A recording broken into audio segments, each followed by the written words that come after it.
안녕하십니까. 영어 강사 얀입니다. 오늘 드릴 말씀은 문제풀이 순서에 대해서 이야기하도록 하겠습니다. 일단 우리가 내신 대비에 들어가면서 문제를 어떻게 푸는가, 좀 더 효과적으로 푸는 방식에 대해서 알려드리겠고요. 바로 본론으로 들어가 보도록 하죠. 첫 번째 문제를 풀이할 때 우리가 문제를 쉽게 두 가지로 나누면 A랑 B가 있을 때 내가 아는 문제랑 내가 모르는 문제가 있죠. 그랬을 때 우리가 아는 문제라는 것은 우리가 갖고 있는 기억의 이런 마인드맵이나 아니면 우리의 기억이 우리가 어떤 거를 생각을 할 때 바로 여기로 접근이 가능하다는 거거든요. 그래서 내가 알고 있는 내용을 이미 알고 있어서 문제를 보는 즉시 어떤 문제인지 파악이 돼서 문제를 풀 수 있다.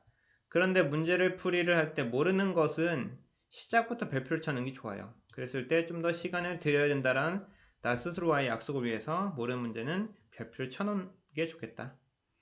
두 번째 채점하기입니다. 채점할 때는 핵심은 일단 X 그리고 비 내리는 거랑 그리고 동그라미 치겠죠.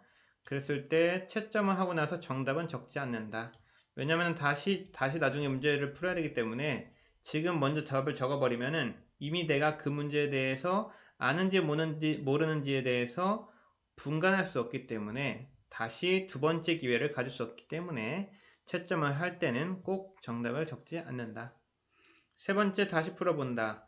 첫 번째 틀렸던 것들은 일단 오지선다형 같은 경우는 하나가 나왔기 때문에 나머지 4개 중에서 찾아야 되기 때문에 여러분들이 다른 기준을 갖고서 풀어야 된다는 걸 알 수 있겠죠.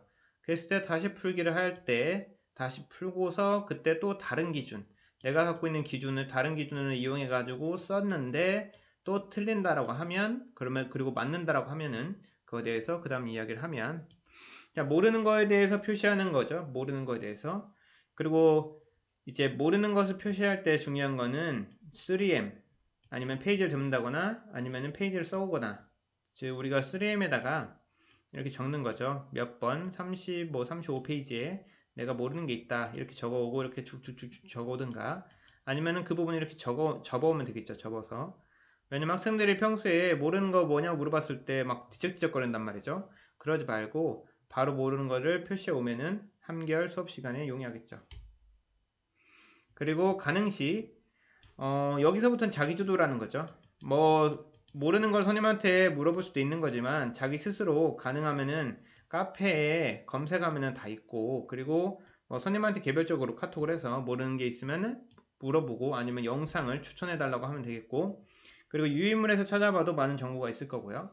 그리고서 정 안 되겠다 싶으면 유튜브에서 활용해서 특정 문법이 뭔지에 대해서 기준을 다시 찾아오면 되겠죠. 이렇게 해서 문제를 풀어보도록 하면 됩니다.